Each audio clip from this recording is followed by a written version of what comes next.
यार, होती आर्मी होती तो मेरे को बच सकता था, कोई नहीं आया वहाँ पे। उसने बोला कि शायद मुस्लिम नहीं है, उसने उसको गोली मार दी। हिंदुस्तान के किसी चैनल, इंटरनेशनल किसी चैनल ने आदिल का नाम नहीं लिया। अगर हम एयरक्राफ्ट दे देते तो ये नहीं होता। तो उन्होंने मुझे कहा कि तुम अभी चुप रहो, सारा ओनस पाकिस्तान की तरफ जाना है तो चुप रहिए। पहलगाम अटैक। पहलगाम की बेसारन वैली, जिसे भारत का मिनी स्विट्जरलैंड भी कहा जाता है, इस टूरिस्ट स्पॉट पर एक खौफनाक टेररिस्ट हमला हुआ जिसे देखकर पूरे देश की रुख कांप गई। अभी तक की जानकारी के अनुसार इस आतंकवादी हमले में कम से कम 26 लोगों की जान जा चुकी है। 17 लोग इंजर्ड हैं और मरे हुए लोगों में से सभी 26 लोग मेल्स थे।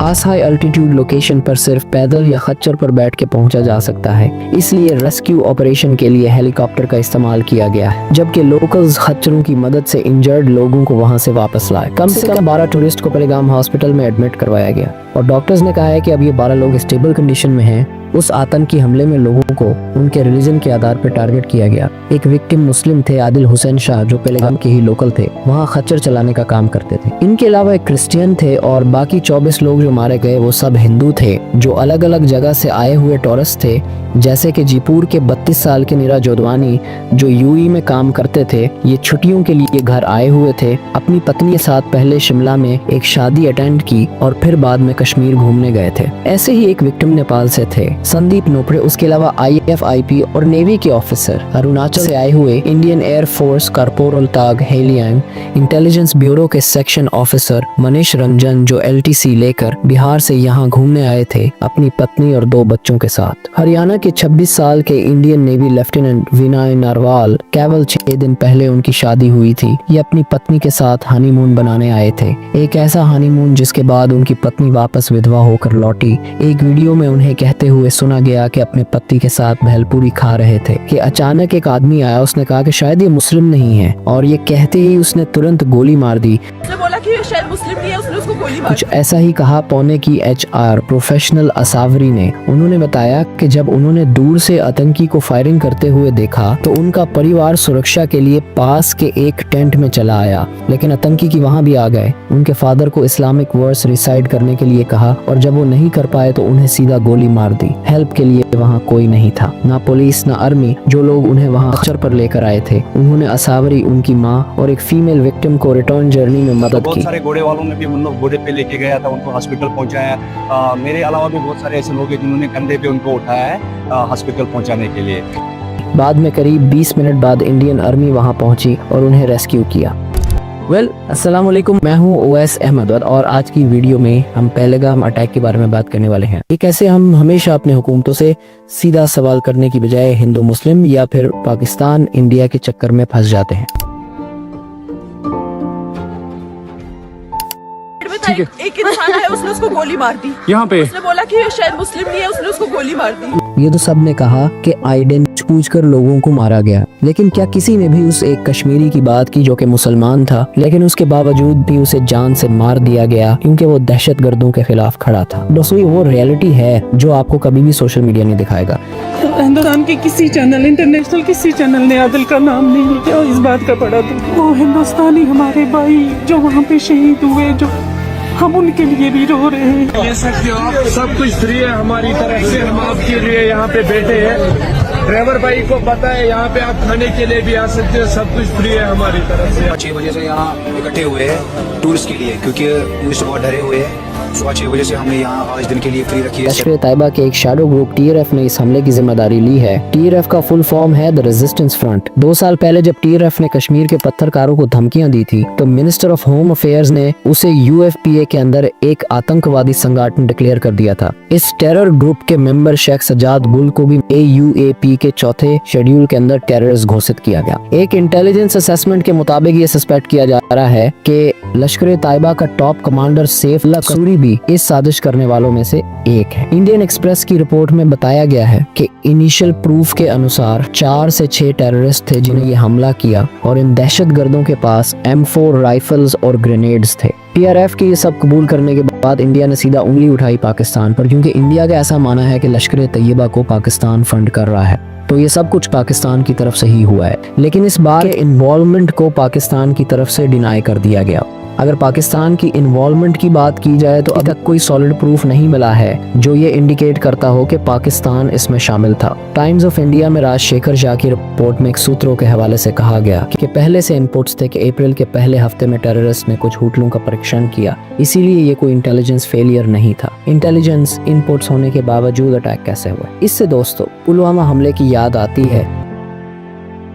जून 2019 में minister of state from home affairs G Kishan Reddy ने राज्यसभा को बताया था कि कोई इंटेलिजेंस फेलियर नहीं था। बाद में फ्रंटलाइन की एक इन्वेस्टिगेशन ने भी ये रिवील किया था कि 2 जनवरी से लेकर 13 फरवरी के बीच में 11 इंटेलिजेंस इनपुट्स थे जो ये बता रहे थे कि कोई कसास हमला हो सकता है, यानी बदला लेने के लिए स्ट्राइक हो सकती है। पुलवामा हमले के बाद जब इन्वेस्टिगेशन हुई तो मुदासिर अहमद खान को पुलवामा हमले का मास्टर माइंड पाया गया। इससे रिलेटेड भी 2 इंटेलिजेंस इनपुट्स पहले से ही मौजूद थे। 24 जनवरी 2019 के इंटेलिजेंस इनपुट्स में बताया गया था कि कुछ टेररिस्ट ने मुदासिर अहमद खान को रिपोर्ट किया। आने वाले दिनों में एक फेदाइन हमला करने के लिए ये ग्रुप शाहिद बाबा ग्रुप के साथ कांटेक्ट में था। ये वही ग्रुप था जिसका मेंबर था पुलवामा हमले का बम्बर आदिल अहमद दार। 12 फरवरी के एक इनपुट को तो मार्क किया गया था, top secret matter most urgent. इसमें एक ट्विटर हैंडल शाजी 8103 के बारे में जानकारी थी कि उसे पाकिस्तान के जैश मोहम्मद हैंडल्स चला रहे हैं। इसने हिंट दिया था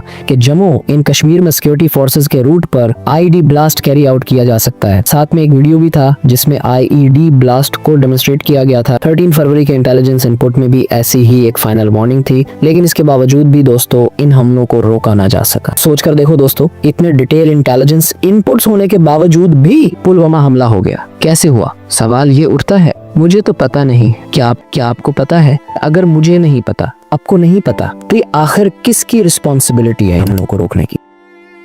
मुझे जवाब दीजिए, ये जो आतंकवादी हैं उनके पास शस्त्र और बारूद कहां से आता है? वो तो विदेश की धरती से आता है और सीमाएं संपूर्ण रूप से आपके कब्जे में है। सीमा सुरक्षा बल आपके कब्जे में है कि विदेशों से घुसपैठ भी आते हैं, घुसपैठ के आतंकवादियों के रूप में आते हैं, आतंकवादी घटनाएं करते हैं, भाग जाते हैं। प्रधानमंत्री जी आप मुझे बताइए, सीमाएं आपके हाथ में है, कोस्टल सिक्योरिटी आपके हाथ में है, बीएसएफ सेना सब आपके हाथ में है, नेवी आपके हाथ में है।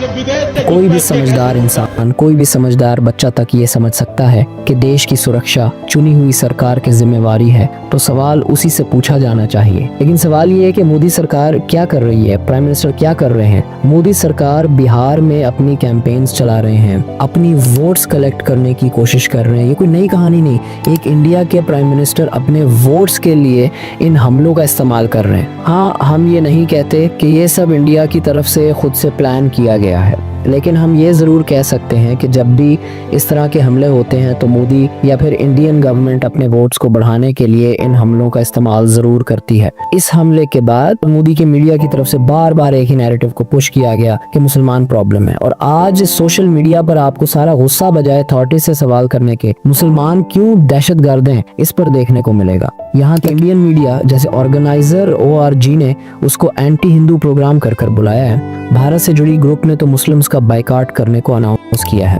और ये बीजेपी का पुराना हिंदुत्वी नैरेटिव है जहां पर वो चाहते हैं कि एक नेशन और एक ही रिलीजन इंडिया में हो, और इसके लिए वो आज तक जितनी भी नफरत हिंदू मुसलमान के दरमियान डाल सकते थे वो डाल चुके हैं, और वो अब इस एक हमले का भी सेम तरह से इस्तेमाल करने वाले हैं अपने वोट्स बिहार में बढ़ाने के लिए। काफी चालाकी से गवर्नमेंट की नाअहली को छुपाने के लिए सब कुछ इंडिया पाकिस्तान या फिर हिंदू मुस्लिम के आर्ग्यूमेंट्स में चेंज कर दिया गया। 2016 में प्रधानमंत्री ने एक रैली में कहा था कि नोटबंदी ने टेररिस्ट की कमर तोड़ दी है। सवाल ये उठता है कि टेररिस्ट हमले रुके क्यों नहीं इसके बाद? सिर्फ जम्मू कश्मीर की ही बात करें हम तो देखो, नवंबर 2016 में हुआ नागरोटा आर्मी बेस अटैक, जुलाई 2017 में अमरनाथ यात्रा अटैक, फरवरी 2018 संजुअन मिलिट्री स्टेशन अटैक, फरवरी 2019 पुलवामा अटैक, मार्च 2019 जामो बस स्टैंड ग्रेनेड ब्लास्ट, जून 2019 सोनतीपुरा में इंडियन पैरामिलिट्री पुलिस पर अटैक, 2023 पहुंच राजौरी अटैक,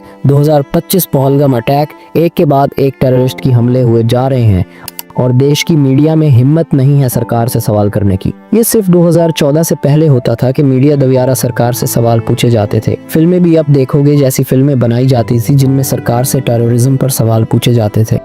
इसीलिए हम सरकार चुनते हैं कि वो मुल्क चलाए। आप लोग सरकार, पुलिस फोर्स, इंटेलिजेंस सक्षम है इस तरह की पेस्ट कंट्रोल के लिए, लेकिन आप लोग कर नहीं रहे। मैं चाहता हूं कि अगर मेरा बच्चा घर से बाहर निकले तो बेखौफ घूमे, कहीं भी, कभी भी, ट्रेन में, बस में, कहीं भी। उस जमाने में जनता मिलकर प्रोटेस्ट करती थी और नेता अपनी गलती मानते हुए इस्तीफा भी दे देते थे।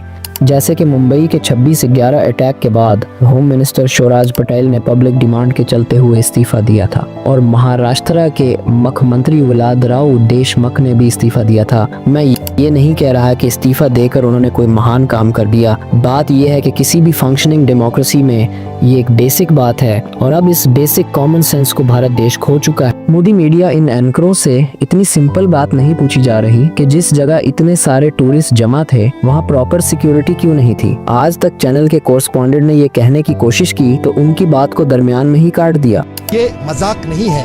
2000 टूरिस्ट किसी एक पिकनिक स्पॉट पे हैं, वहाँ पर ना ही पुलिस बल की कोई तैनाती, ना ही सुरक्षा बलों की कोई तैनाती। हम देखते हैं जब अमरनाथ यात्रा होती है। ये सवाल एक बच्चा तक पूछ रहा है। सरकार तो गई हुई है, मतलब इतना बड़ा आतंकवादी का हमला हुआ, उन्हें कुछ पता ही नहीं है। इधर पूरी नीचे पूरे आर्मी का बेस है, उन्हें पता ही नहीं है।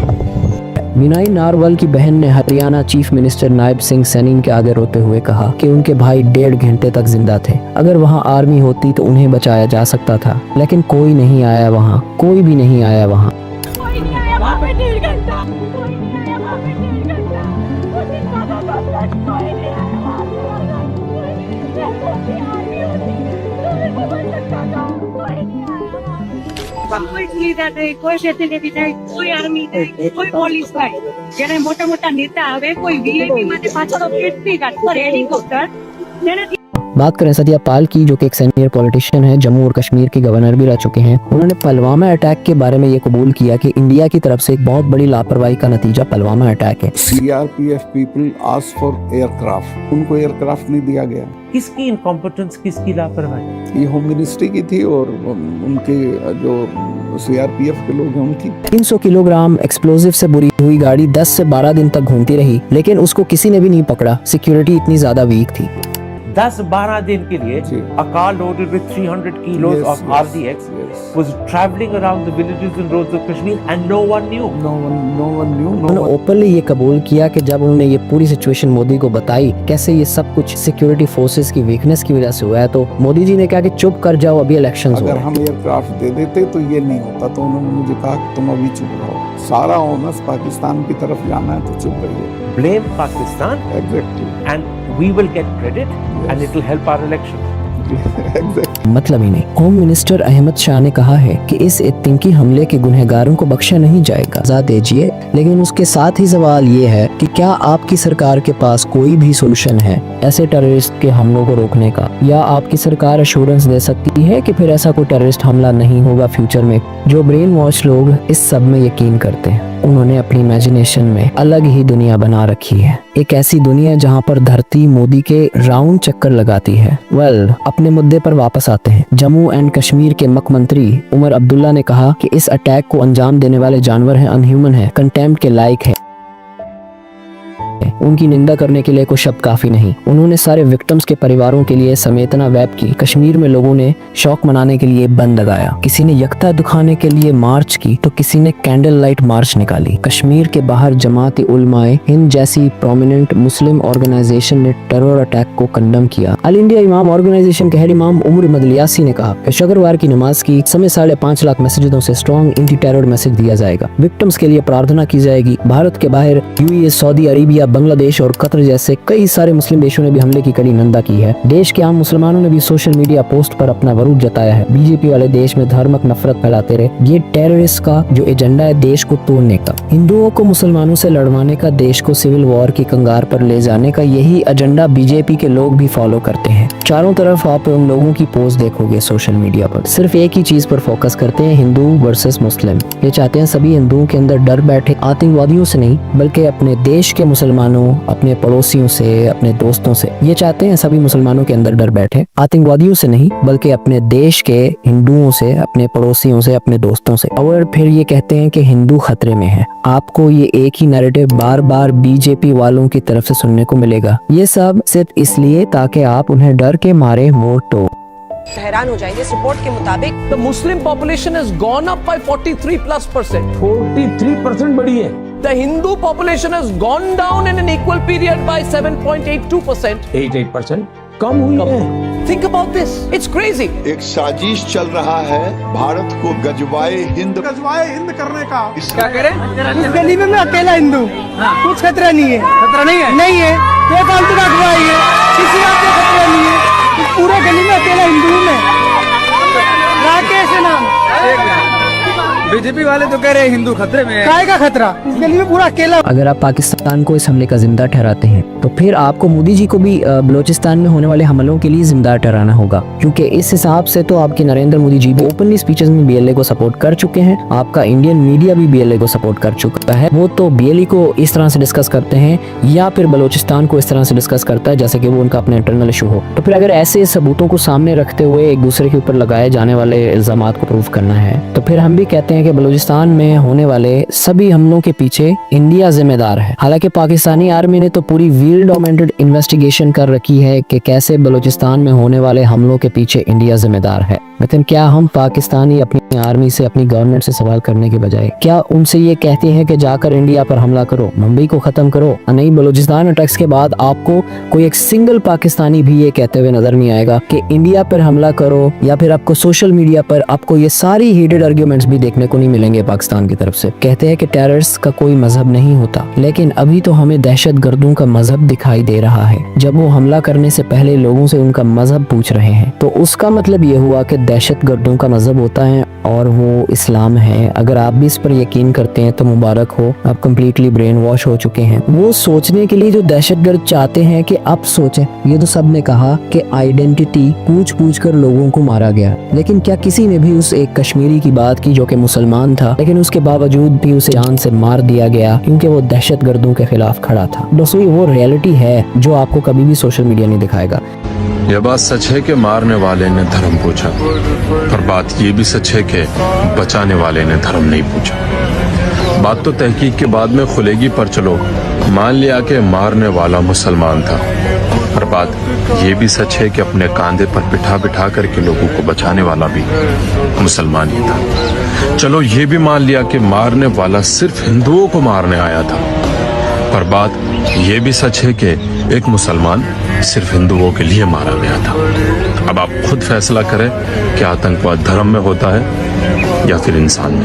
झूठ की जमीन पर फरेब के सारे घर इनमें रहने वाले तुम सफेद दिल पर जिम्मा है ये कुदरत का या खता तुम्हारी है। क्योंकि वो चाहते हैं कि आप कठपुतली बनकर रहे और उनकी इशारों पर नाचते रहे, लेकिन फिर भी कुछ लोग अभी भी मौजूद हैं जो अपने कॉमन सेंस का यूज करते हैं।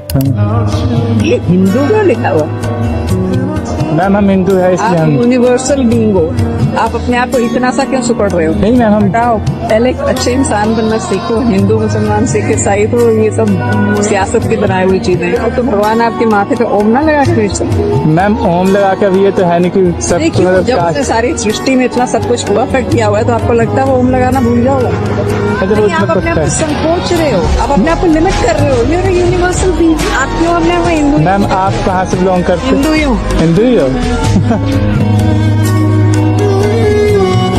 यहाँ पर अचानक दहशतगर्द क्यों भूल गए कि वो तो मजहब के नाम पर लड़ने के लिए आए थे, कश्मीरियों को मारने नहीं आए थे। वो तो टूरिस्ट से मजहब का पूछ कर मारने के लिए आए थे। दोस्तों, तो यहाँ पर ये बात साफ हो जाती है कि ये टेररिस्ट वो ब्रेन वॉश लोग हैं जिनको ना मुसलमान से गर्ज, ना हिंदू से गर्ज और ना ही इस्लाम से गर्ज। उनको सिर्फ बहाना चाहिए किसी को मारने के लिए। इसके बाद सभी काफी पॉपुलर स्टेटमेंट के साथ आ जाते हैं कि इंडिया में आज तक के जितने भी बड़े हमले हुए हैं वो सब पाकिस्तान या फिर स्पेशली मुसलमानों की तरफ से तो हुए हैं। उसका मतलब ये हुआ कि दहशतगर्दी का एक ही मजहब है और वो इस्लाम है। ठीक है, मान लेते हैं। तो फिर 2007 से 2008 तक होने वाले हमलों के बारे में आप क्या कहेंगे? 2002 गुजरात राइट्स के बारे में आप क्या कहेंगे?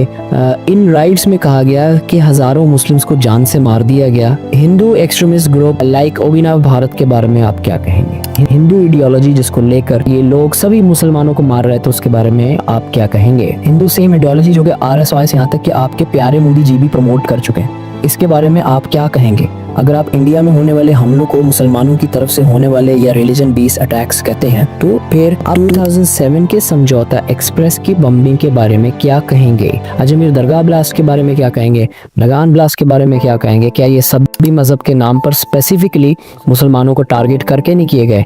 क्या ये हमले हिंदुओं की तरफ से नहीं किए गए? तो फिर हम ये क्यों नहीं कहते कि टेररिस्ट या फिर दहशतगर्दी का सिर्फ एक ही मजहब है, वो हिंदू है? ये काफी आसान सी बात है, हो सके तो उसको समझ लीजिएगा। डजंट मैटर कि आप हिंदू हैं, आप मुसलमान हैं, आप क्रिश्चियन हैं, आपका कोई भी मजहब है, उनमें से कोई एक सिंगल मजहब भी दहशतगर्दी को प्रमोट नहीं करता, दहशतगर्दी को अलाउड नहीं करता। अगर आप आम इंसानों की जान लेते हैं तो आप दहशतगर्दी है, तो उसका मतलब ये कि आप अपने मजहब को फॉलो नहीं कर रहे। तो फिर वो कैसा मुसलमान और कैसा हिंदू जो अपने मजहब को ही फॉलो नहीं करता? दहशतगर्दी का कोई धर्म नहीं होता, लेकिन हाँ एजेंडा जरूर होते हैं, पॉलिटिक्स जरूर होती है, स्पेसिफिक नैरेटिव जरूर होते हैं जो कि वो लोगों के जहनों में भरना चाहते हैं। पाकिस्तान और इंडिया में मजहब का इस्तेमाल किया गया है आज तक अपनी अपनी पॉलिटिक्स खेलने के लिए, चाहे वो इंडिया के नरेंद्र मोदी हो, चाहे वो पाकिस्तान के डिक्टेटर्स हो। अब तक के लिए इतना ही। And what do you think about it? Let me know in comment section. और आप लोग कमेंट्स में आकर अच्छे से लड़ सकते हैं। और अगर जंग से चीज़ों को सुलझाने की कोशिश की जाए कि तो उस खत्ते में बहुत बड़ी तबाही आएगी। आप जब तक सेंसिबल सवालात करते रहेंगे, आपको मसरूफ रखने की कोशिश की जाएगी, आपको दबाया जाएगा। अगर वीडियो इन्फॉर्मेटिव लगा तो चैनल को सब्सक्राइब कीजिए और वीडियो को लाइक कीजिए। Thanks for watching. मिलते हैं नेक्स्ट वीडियो में।